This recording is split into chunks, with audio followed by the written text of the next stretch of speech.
Welcome to my YouTube channel. तो आज मैं आ गई हूँ फिर से एक नए केक के डिज़ाइन के साथ। और आज वाला जो केक है ये भी बहुत ज़्यादा आप सबको पसंद आएगा। तो यहाँ पे जो केक है ना, हमें जो टॉल हाइट में तो बनाना था, बट बहुत ज़्यादा टॉल हाइट में नहीं बनाना था। तो उसके लिए मैंने यहाँ पे 7 इंच का जो केक टिन है वो लिया है। साथ में हमें जो केक है यहाँ पे टोटल 2 kg की क्वांटिटी में बनाना था, तभी मैंने दो यहाँ पे 7 इंच के और 7 इंच के 2 केक टिन ले लिए थे। दोनों में अलग अलग करके मैंने केक को बेक किया। देख रहे हो तो केक जो है मेरा टॉप से एकदम फ्लैट है, डोम शेप नहीं हुई है, क्योंकि इसे हमने ओवर बेक नहीं किया है। केक के बैटर को टिन में जो है ओवर ज़्यादा फिलिंग नहीं हमने करी है, जिसकी वजह से ये सारी प्रॉब्लम्स नहीं आती है। बाकी टेम्परेचर में हमेशा आपको मैंने पहले की भी वीडियोज़ में बताया है कि अब 30 मिनट्स या 35 मिनट्स तक ही बेक करो। मैं 30 मिनट्स तक बेक करती हूँ, ज़्यादा से ज़्यादा 2 मिनट के लिए ओवन में रहने देती हूँ, उसके बाद केक को निकाल लेती हूँ।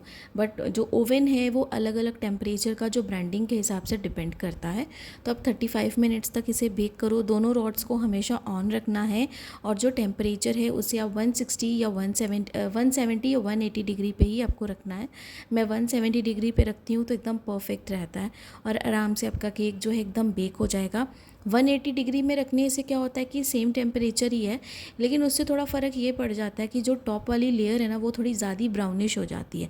लेकिन अगर आप 170 डिग्री पे रखोगे ना, तो जो टॉप वाली लेयर है ना वो एकदम लाइट कलर की होती है, जैसे आप मेरी वीडियो में देख रहे हो। और कुछ मैं वीडियो एडिटिंग जब करती हूँ ना, तो थोड़ी लाइट जो है उसकी ब्राइटनेस को इंक्रीज़ करती हूँ, तो उसकी वजह से भी बहुत ज़्यादा लगती है कि केक ऊपर से एकदम वाइट है, बट एकदम लाइट गोल्डन कलर का होता है, तो जो काफ़ी अच्छा लगता है दिखने में। तो बस 1 बाय 1 हम जैसे लेयरिंग करते हैं, वैसे ही मैंने ब्रेड नाइफ़ के साथ दोनों केक्स की लेयरिंग कर ली जितनी हमें चाहिए थी। और यहाँ पे जो केक है ना, हमें 2 फ्लेवर में कवर करना था। क्लाइंट ने कहा था, एक था ऑरेंज और एक था ब्लूबेरी, हमें दोनों में ही कवर करना था। और साथ में ये जो केक का ऑर्डर था ये मुझे अर्जेंट आया था, यानी कि सेम डे आया था। क्लाइंट ने मुझे 12 बजे तक ऐसे ऑर्डर किया था केक को, और उन्हें चाहिए था शाम को 7 बजे ये वाला केक, क्योंकि रोका था उनकी फैमिली में कुछ रिश्ते की बात वगैरह चल रही थी, तो उनका जो था सारा प्रोग्राम वगैरह इंस्टेंट हो गया। तो इसीलिए उन्होंने मुझे ही ऑर्डर था वो दिया था। उन्होंने मुझे कहा था कि केक का ऑर्डर हम बाहर से भी ले सकते हैं, जो डिस्प्ले में केक होते हैं शॉप्स में, बट हमें कस्टमाइज़ केक चाहिए, और इतने अर्जेंट शॉर्ट नोटिस पे हम हमेशा आपसे ही लेते हैं केक्स, तो आप ही बना पाओगे। तो काफ़ी अच्छा लगता है जब ऐसे कोई आप पे ट्रस्ट करता है। और केक का जो डिज़ाइन था ना, कोई फॉन्डेंट वर्क नहीं था, स्टिकर बेस्ड वर्क था थोड़ा सा, और कुछ फ्लावर्स डेकोरेशन थी, क्योंकि रोका के लिए केक था। तो रोके के लिए केक उस तरीके के ही होते हैं जिसमें फ्लावर्स डेकोरेशन ज़्यादा होती है, या फिर कपल टॉपर्स होते हैं। तो मेरे पास कपल टॉपर जो था वो था नहीं, लेकिन उसे मैंने कस्टमाइज़ करवा लिया था। बाकी फ्लावर्स जो थे वो भी मैंने मंगवा लिए थे जैसे उनका ऑर्डर कंफर्म हुआ। विद इन उन्होंने 15 मिनट्स में मुझे ऑर्डर जो था वो फाइनल कर दिया। उन्होंने मुझे कहा कि केक जो है हमें 2 kg का चाहिए, फ्लेवर ये होना चाहिए, आप अपने हिसाब से मुझे केक डिज़ाइन बना देना, बस कोई अच्छा सा कपल वाला टॉपर लगा देना, और फ्लावर्स जो आपको जैसे लगे जो मिले, क्योंकि मैंने बहुत शॉर्ट नोटिस पे आपको बोला है, तो आप उसके हिसाब से कर देना। और साथ में सेल्फ पिकअप केक था, तो वो भी टेंशन नहीं थी मुझे, तो उसके हिसाब से हम सारी चीज़ें करेंगे 1 बाय 1, जैसे लेयरिंग करते वैसे ही करते जाएंगे। और ये सेम डे का ही केक था जिस दिन मैंने कल वाली जो वीडियो आप सबके साथ शेयर की। तो थोड़ी सी क्रीम मेरे पास बच गई थी सेम डे पे, तो बहुत थोड़ी सी क्रीम थी, तो उसे मैंने सोचा कि फ़्रेश है ये क्रीम, तो इसे मैं लेयरिंग पे लगा देती हूँ। 1 लेयरिंग 2 लेयरिंग इसी से कंप्लीट हो जाएगी, तो वो क्रीम भी मेरे यूज़ में आ जाएगी। क्योंकि येलो कलर की हमने क्रीम बनाई थी केक के लिए, जो हमने कल वाली वीडियो आप सबके साथ शेयर की थी। और जैसे कि आप सबके कमेंट्स भी आ रहे हैं कि मैम आप जो है कलर हम जो यूज़ करते हैं क्रीम में वो कड़वा हो जाता है। कड़वा नहीं होता है अगर आप अच्छी ब्रांडिंग का कलर लोगे।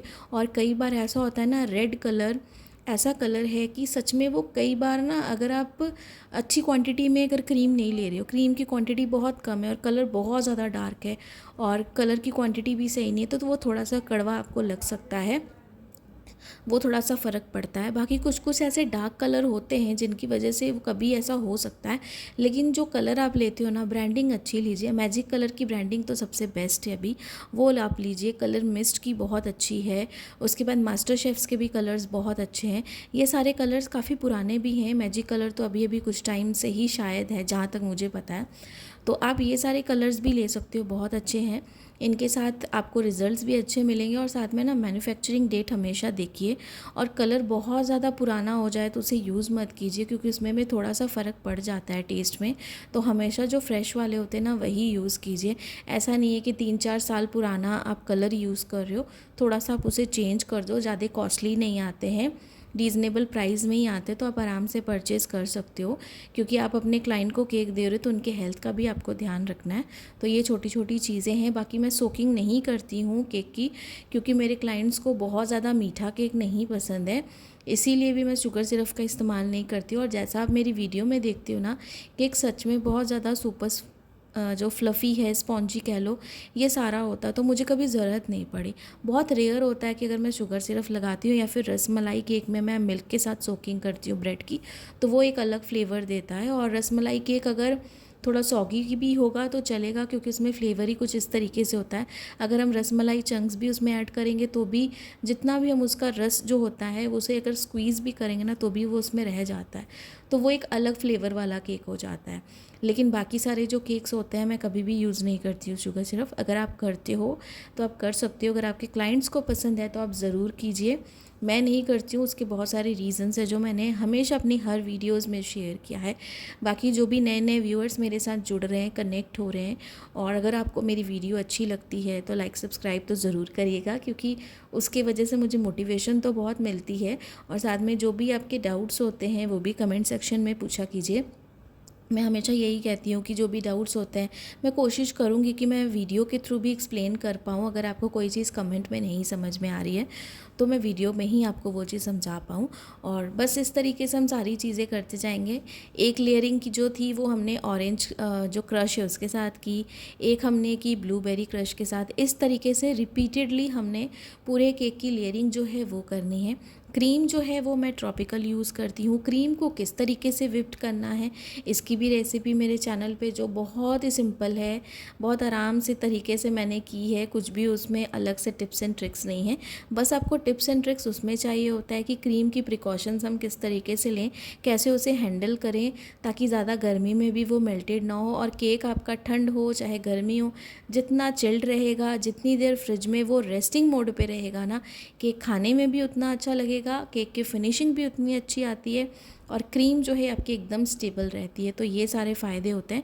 इसलिए केक को हमेशा टाइम से पहले बनाइए, फ्रिज में उसे अच्छे से सेट होने के लिए दीजिए। 8-9 घंटे भी अगर आपका केक सेट हो जाएगा ना तो फिर तो कोई टेंशन ही नहीं है, आपका केक बहुत अच्छे से सेट रहेगा। अगर आप 1 घंटे 2 घंटे की भी जर्नी में, 3 घंटे की भी जर्नी में केक को लेके जा रहे हो ना, केक को कुछ नहीं होने वाला। समर्स में तो आप एसी के बिना नहीं ट्रैवल कर पाओगे, पर विंटर्स में बिना एसी के भी जाओगे तो भी कुछ नहीं होगा, केक आपका बहुत सही रहेगा। तो बस बातें करते करते यहाँ पे हमने बहुत सारी चीज़ें जो है वो शेयर की हैं आपके साथ, ताकि आपको भी हेल्प हो। तो यहाँ पे स्क्रैपर के साथ साइड वाली एजेस को अच्छे से हम क्लीन करेंगे, ताकि जितनी एक्स्ट्रा क्रीम है वो निकल जाए, ब्रेड क्रम्ब ना दिखे। बहुत एक्सेस क्रीम हमें नहीं चाहिए। साथ में टॉप वाली सरफेस को भी एकदम अच्छे से हम क्लीन कर लेंगे। क्रीम और भी बहुत सारी है मार्केट्स में, आप वो भी ले सकते हो। कौन कौन सी क्रीम है वो भी मैंने अपनी पहले की भी वीडियोज़ में शेयर किया है, और कमेंट्स में भी मैं शेयर कर देती हूँ जब भी आप हमेशा पूछते हो। और जो ओवन है वो मैं पहले मॉर्फी रिचर्ड्स का यूज़ कर रही थी, लेकिन कोरियो का भी मेरे पास था, तो मुझे कोरियो में बनाने में ज़्यादा सही लगता है, क्योंकि जो मॉर्फी रिचर्ड्स का था उसमें थोड़ी सी प्रॉब्लम हो गई थी, तो वो उसको मैं भी बहुत कम यूज़ कर रही हूँ। लेकिन जो कोरियो वाला ये काफ़ी पुराना, और ये एक बार भी अभी तक ख़राब नहीं हुआ है। मुझे लगता है कि 10 साल से ऊपर हो गए हैं, तो मेरा ओवन अभी तक कुछ भी नहीं हुआ है। बहुत बेस्ट चलता है, रिज़ल्ट्स काफ़ी अच्छे देता है, तो मैं वो ज़्यादा यूज़ कर रही हूँ। कौन सा यूज़ करती हूँ कोरियो का, वो भी मैंने अपने चैनल पर दिया है, आप जाके वहाँ से चेक कर सकते हो। प्लेलिस्ट में भी वीडियोज़ हैं, आप वहाँ से जाके चेक कर सकते हो। बाकी और भी बहुत सारी वीडियोज़ है जिसमें मैंने एकदम सिंपल से सिंपल केक जो सिर्फ एक स्टिकर के साथ भी बनाया है ना केक, वैसा भी मैंने आप सबके साथ शेयर किया है। और अच्छा एकदम बहुत ज़्यादा फॉन्डेंट वर्क वाला भी किया है, लेकिन फुल्ली फॉन्डेंट केक को भी कवर नहीं किया है, वैसा केक तो मैंने नहीं शेयर किया है। बट सेमी फॉन्डेंट केक अच्छे खासे मैंने सारे आप सबके साथ शेयर किए, जो आपको काफ़ी ज़्यादा पसंद आएंगे, और आप उन्हें अपने हिसाब से केक डिज़ाइंस पे भी बना सकते हो। तो बस यहाँ पे स्विल्स के भी डिज़ाइन हमने बना लिए, साइड वाली एजेस को भी क्लीन कर लिया। यहाँ पे आ गया था ये डेकोरेशन पार्ट। तो डेकोरेशन पार्ट में हम ये कुछ फ्लावर्स लगा रहे हैं। मुझे चाहिए थे डार्क पिंक कलर के फ्लावर्स, और जो डार्क पिंक कलर के फ्लावर्स थे ना वो इस केक पे बहुत अच्छे लगते हैं, लेकिन मैंने नहीं लगाए क्योंकि मुझे मिले नहीं। और जो दूसरे दूसरे कलर्स के थे ना तो वो सही नहीं थे, क्योंकि यहाँ पे गर्मी पड़नी स्टार्ट हो गई है और मुझे बहुत लेट से क्लाइंट ने ऑर्डर दिया था, तो मुझे यही फ्लावर्स थोड़े फ्रेश मिले, तो मैंने इसे ही परचेज़ कर लिया। और यहाँ पे मैं अच्छे से फॉइल पेपर या फिर क्लिंग रैप से आप अच्छे से इसे कवर कर लो स्टेम को इसकी, और इसे इस तरीके से लगाओ। और आज मैं थोड़ा डिफरेंट तरीके से इसे लगाने की कोशिश करूँगी फ्लावर्स को। तो यहाँ पे एक एक करके अरेंज कर रहे फ्लावर्स, कुछ हम टॉप पे कर लेंगे, कुछ हम दूसरे साइड पे बॉटम लेयर पे भी इसे अच्छे से फिक्स करेंगे। और जो स्टिकर था ना इसे मैंने गूगल से कपल फ़ोटो करके निकाल दिया था, सर्च करके गूगल से, और ग्लॉसी पेपर पे इसका मैंने प्रिंट आउट करवा लिया था, जो बहुत ही सिंपल है। लेकिन इसमें ना एक चीज़ है जो मैं आज आपको दिखाऊंगी कि अगर आप केक बनाते हो ना तो छोटी छोटी चीज़ों को हाइड करने की भी कोशिश कीजिए, उसमें डिटेलिंग करने की कोशिश कीजिए, क्योंकि क्लाइंट्स ना आपकी छोटी छोटी चीज़ों को देखते हैं और आपका केक बहुत ज़्यादा प्रोफेशनल लगे उसका भी हमें ध्यान रखना पड़ता है, जो मैं अभी आज की वीडियो में दिखाऊंगी। जब मैंने इस पेपर का प्रिंट आउट किया था ना तो मैंने भी नोटिस नहीं किया, बस पिक्चर को डाउनलोड कर लिया और जो भैया मुझे करके देते हैं केक वाली शॉप वाले भैया, मैंने उनको बस भेज दिया था। जब प्रिंट आउट होके आया मेरे पास स्टिकर जो कपल का था, तब मैंने वो चीज़ जो है इस पर नोटिस करी, जो मैं आगे आपको यहाँ पे दिखाऊंगी कि क्या चीज़ है वो, ताकि आप भी कभी ये मिस्टेक ना करें। और अगर आपसे होती है तो आप इस चीज़ को हाइड करें, आपके पास कुछ भी ऐसा जो डेकोरेटिंग आइटम है वो होना चाहिए, ताकि कभी भी ऐसा स्टिकर में हो तो आप इसे डेकोरेट कर सकते हो, उसे हाइड कर सकते हो। बाकी जो है यहाँ पे हम कुछ लिप्स लगा रहे हैं, रोज़ लिप्स है, हम जिप्सी फ्लावर्स भी लगाएंगे। जिप्सी फ्लावर्स को मैं कभी भी रैप नहीं करती हूँ, उसे आप नहीं रैप करोगे कोई दिक्कत नहीं है। मेन होता है जो फ्लावर्स होते हैं रोजेज़, उन्हें आप करो रैप। बाकी जो जिप्सी फ्लावर्स है वो बहुत स्ट्रॉन्ग स्टिम होती है उनकी, और वैसे भी उन्हें हम जो उसकी स्टिम्स होती है ना उसे हम अच्छे से थोड़ा सा धो लेते हैं तो वो एकदम क्लीन हो जाती है, उसमें कोई भी दिक्कत नहीं होती है। तो कुछ जिप्सी फ्लावर्स हम यहाँ पे अरेंज करेंगे अच्छे से। थोड़ा सा टाइम लगेगा मुझे जिप्सी फ्लावर्स को भी आराम से अच्छे से सब जगह पे लगाने में, कि कहाँ पे क्या चीज़ अच्छी लग रही है उसके हिसाब से हम सारी डेकोरेशन करेंगे। तो लगाने के बाद ना ये फ्लावर्स भी काफ़ी प्रिटी लग रहे थे, और ये शाम का टाइम था जब मैं फ्लावर्स लगा रही थी, क्योंकि जब क्लाइंट ने मुझे बोला केक और आइसिंग पार्ट जो था ना वो मैंने वही अराउंड 3-4 बजे इस तरीके से मैंने आइसिंग करना शुरू कर दिया था बेकिंग के बाद, क्योंकि जब मुझे क्लाइंट ने ऑर्डर दिया ना तभी मैंने इंस्टेंट ही उसे मतलब केक को अच्छे से बेक करने के लिए रख दिया था। मिक्स करने के बाद ठंडा होने के बाद जो है इसे मैंने आइसिंग स्टार्ट कर दी थी, क्योंकि जब तक केक जो था हमारा बेक हो रहा था ना तब तक मैंने क्रीम को रख दिया था अच्छे से विप्ड होने के लिए, तो क्रीम भी विप्ड हो गई थी। तो बस इस तरीके से ये शाम का टाइम था जब मैंने ये सारी डेकोरेशन करी है। तो ये हमने जिप्सी फ्लावर्स लगा दिए तो बहुत अच्छे लग रहे थे इस केक के साथ, और ये कुछ मेरे पास बच गया है, तो जो नेक्स्ट ऑर्डर होगा उस पर हम लगा देंगे, अगर नहीं हुआ तो इसे हम हटा देंगे। तो बस यहाँ पे जो है ये देखिए मेरे पास है ये स्टिकर, इसका मैंने प्रिंट निकाल दिया था। साइड पे देखिए यहाँ पे प्रिंट पे ना कुछ लोगो बना हुआ है, यानी कि जिसने भी ये प्रिंट बनाया ना उसका कुछ नाम लिखा हुआ है। तो ये चीज़ को हमें हाइड करना है, ये चीज़ यहाँ पे थी जो स्टिकर था ना उसके ऊपर थी, और ये रिमूव नहीं हो सकती थी।